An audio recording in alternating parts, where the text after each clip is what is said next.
Hello and welcome to Froch on Fighting with me, Carl Froch, aka the Cobra, former unified super middleweight world boxing champion and international boxing Hall of Famer. Right, I'm going to get straight into it. Conor Benn, Eddie Hearn, the dust has settled and there's been a couple of interviews since. If you've not seen my previous episode where I talked about Eddie and Conor, I basically just said that it's business, basically. Conor Benn's left Matchroom, he's gone with Salah, Turki Al-Sheikh and Dana White. There's more money on the table. The old Bunsen burner makes the world go round, doesn't it? And that's what he's doing. He's going for the money. He doesn't seem to be that interested in world titles, Conor Benn. He's more interested in the money. And Eddie Hearn said that recently. And that's fair enough. Business is business. But on reflection, and now watching Eddie's recent interview, and some of the stuff he said, in reflection, I am thinking to myself, maybe Conor could have just picked the phone up. Maybe he could have just had that chat, because I didn't realise that them two were so close. Looking at Eddie Hearn and his facial expressions and the way he's talking, I don't want to say he's like a pissed off ex-girlfriend, because that's a bit disrespectful. It's got elements of that, but you can see that Eddie was genuinely on Conor Benn's side. He really had him as his guy. He was looking after him. He had his back through the whole two drugs testing episodes. Don't forget, he failed two drugs tests for, I think it was clomiphene. I don't know if it was both for clomiphene, but he failed two drugs tests, and the whole country turned on him. The first fight was supposed to happen with Chris Eubank Jr. That got stopped the day before the weigh-in or the day before the fight. It got cancelled, and the fight never happened. And Eddie stuck by his side, fighted his corner. He said he's took bullets on the hill for him, which he probably had. He actually risked the reputation of Matchroom Sport, which is a hundreds of £1 million organisation. So to do that and look after him, you would have thought they've probably had dinner together, haven't they? They've been out, and they know each other's family. They're closer than just business. So, like I've said, I think Conor Benn could now actually pick the phone up and say, Eddie, do you want to meet up for a coffee, mate? Can we just get our heads together? And Conor's actually said he still likes Eddie, or he still wants to work with Matchroom in some capacity, and they can still do stuff together. So I don't see why that call can't happen. But Eddie now has fired a few bullets himself and give Conor Benn a bit of stick. He's pissed off. He's not writing him off. He's not doing anything publicly to say that he's done anything sort of majorly wrong. He's not throwing him under a bus or anything. But you can see that Eddie Hearn is really, really sort of bitterly disappointed with the way that Conor Benn has handled this whole situation. And I can kind of empathise with Eddie Hearn, because now listening to him, I do think that the conversation should have gone down. But Conor's took the money. He's fighting Regis Prograis, who's actually a smaller man and an older man, 140-pound world champion. And that's a fight. I think it doesn't warrant the $15 million. I'm glad he's getting paid well. I'm glad he's getting that cash in the bank. He's the fighter. He's the one taking the punches. I've always said the fighter should make the money, not the promoters. But the promoters do play a big job. And Eddie Hearn is a fantastic promoter. Let's not bullshit or beat around the bush. Eddie Hearn knows the game and is the guy that you want on your side. Right, so as mentioned there, Conor Benn is taking on Regis Prograis on the undercard of the Fury Makhmudov fight, which is the main event on Netflix. So it's a big one for him, and it's not actually a bad fight, Regis Prograis. I mean, he's past his best. What is he, 37, 38 years old? He's campaigned, he's world champion at 140 pounds, so that's 10 stone. I mean, Conor Benn's had a couple of fights at 160, hasn't he? A couple of fights with Eubank Jr. So to be fighting now at 150 pounds, which is the catch weight for this, you've got Regis Prograis coming up to 150. He's probably not too far off that. It's probably not too heavier than that. At the minute, he's walking around probably that weight, so he'd be comfortable at 150. Conor Benn will have to probably struggle a little bit to get down to 150, and like he made Chris Eubank Jr. do, the weight rehydration clause, he's not going to do that. So he can weigh what he wants. So on the night, Conor Benn's going to be a lot bigger than Regis Prograis, that's for sure. Who's an older man, but it is what it is. That's boxing. Boxing's all about timing. I don't think this is a $15 million fight, but fair play to Conor Benn for getting paid that for this kind of a fight. I mean, Regis Prograis, just to give you some details on him, remember he lost to Josh Taylor, very close fight, competitive. That was at the O2 in London. A lot of people thought Regis Prograis won that, so he's a good fighter. Don't forget Josh Taylor, former undisputed champion.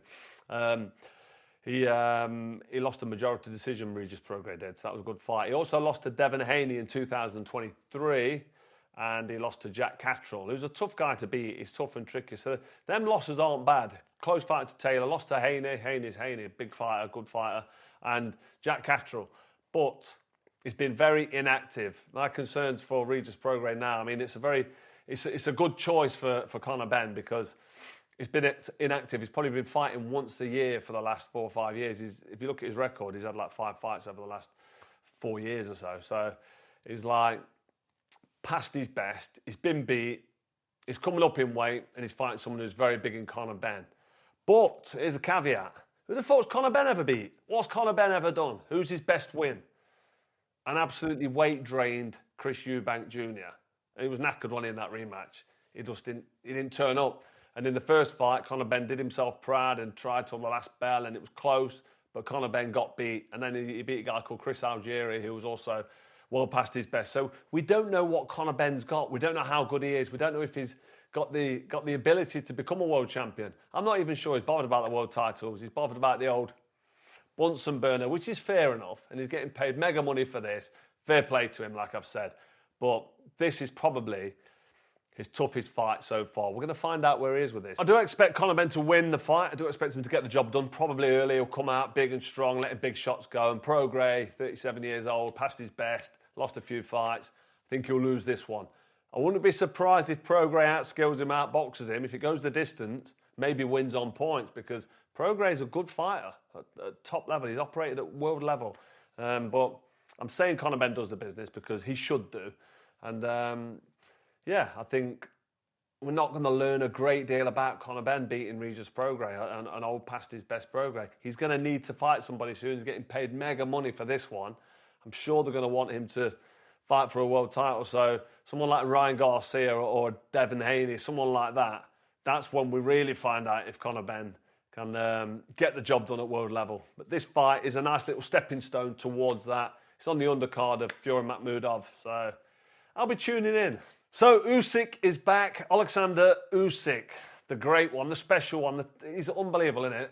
Let's just tell you who Usyk is. I'll remind you, because you know who he is. He's beat Anthony Joshua twice. He's beat Tyson Fury twice. He's beat Daniel Dubois twice.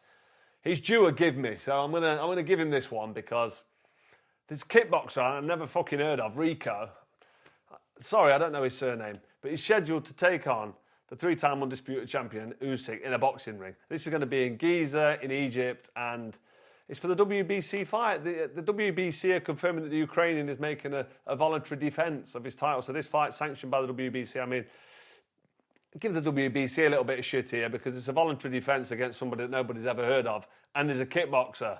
And I'm not sure about how these kickboxers go into the boxing ring, but there's I don't think there's many kickboxers that have gone into the boxing ring and done very well in the past. So all I can say about this is Alexander Usyk is due an easy fight, and he's got one. So fair play to him. I'm not going to give him any stick. Why not? I mean, Ajit Kabiel will be a bit annoyed because he's mandatory for this WBC belt, and Ajit Kabiel's a bona fide challenger of the belt. He's been around for ages, waiting his turn, and he's going to have to wait even longer, which is bad for the sport, really. It's not ideal from the WBC to be chucking Usyk in with a kickboxer nobody's heard of. But I think it's a Ring Magazine show. It's in Egypt. Usyk's going to be getting paid well. I'm a lot better than what he'd probably be getting paid if he fought Kabiel, because the risk reward don't add up, does it? So I'm not giving Usyk any stick. I refuse to, because he's done everything he needs to do in the game. He could retire and walk away. But yeah, not really feeling this one. But no, in all seriousness, this heavyweight kickboxing champion, Rico, he deserves respect. So it's a combat sport, and I respect all combat sports. But he doesn't belong in the ring with Alexander Usyk. He's former undisputed champ at cruiserweight and heavyweight. So he's got no chance, but fair play to him. So Floyd Mayweather, Money May all day. He's fighting Manny Pacquiao in a rematch. I was at the first fight in Vegas 11 years ago, I believe it was. I was working for Sky Sports, commentating, punditry, and doing my thing back in the day. And that was 11 years ago, and that fight came 5 years too late because Pacquiao was... So they was both sort of past the best. It should have happened earlier. I think Pacquiao had a shoulder injury and he couldn't really let the shot go. I don't think it would have mattered because Mayweather's speed and accuracy that night was just on point. But yeah, they're fighting again. And a lot of people say a load of shit this is. What do I want to see this for? But actually, it's a sanctioned fight. And Floyd Mayweather's unbeaten record is on the line. And Manny Pacquiao, he's the same age as me. He's 48 years old. I think Mayweather's similar age as well. It just shows these old boys are still fighting, still doing it. But anyway, they're fighting again in a rematch. And this fight's probably a little bit more exciting now than that first fight because Mayweather's still unbeaten. He still keeps himself active. But Manny Pacquiao has just gone 12 rounds and got a draw with Barrios, who just lost to Ryan Garcia. So Mayweather can, Manny Pacquiao can obviously still fight. Still fight a little bit. And obviously Mayweather keeps his eye in. So good fight. I'm looking forward to it. I'll definitely watch it. And Mayweather, he's got to be careful because if he gets beat, he's like lost that unbeaten record. And that'll be a little stain on his legacy because he's one of the all-time greats, isn't he, Mayweather? It's a shame, though. Why is he fighting? Does he need the money?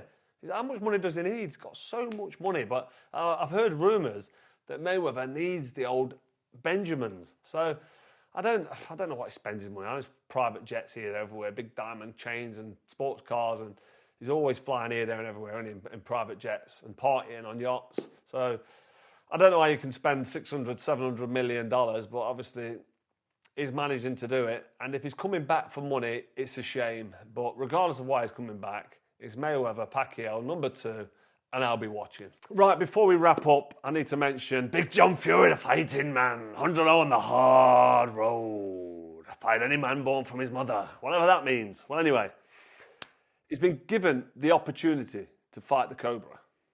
He said, I'll fight you. He's called it out, hasn't he? He's going to give 75% of the money to charity as well.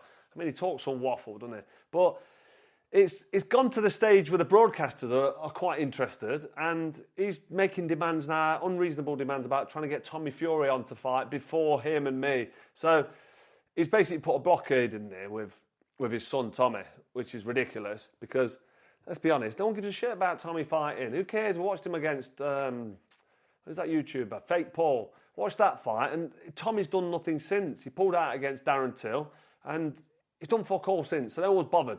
It's Big John Fury running his mouth, big gobshite, making a load of noise, making a nuisance of himself. He looked like a right pillock, didn't he, at that press conference last week. So then he gets offered the opportunity. He's been offered the opportunity before to fight Joe Egan, let's be honest, and he bottled it, Mickey Theo. But the Joe Egan's the big one. Joe Egan stuck it on him and put loads out there to say, I'll fight you. And Misfits would probably show that.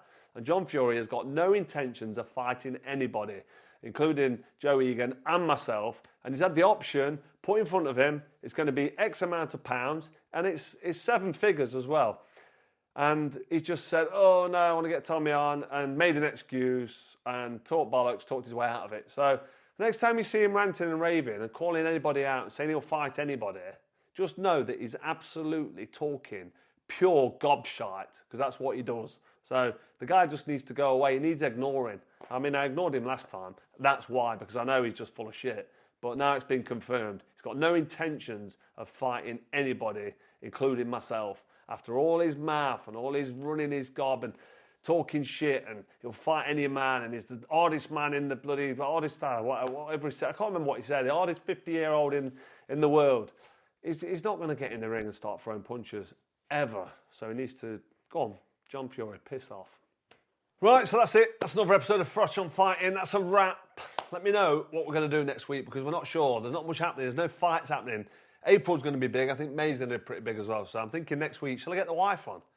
Shall I get Rachel in front of the camera doing a little Q&A? Let me know in the comments if you want us on. And then we'll put a request out for some questions. We can have a little chat, can't we, me and Rach? She always like it when Rachel's in front of the camera. I don't know why, because why do you want to look at her when you've got the Cobra to look at? I'm looking pretty sharp lately. I can't.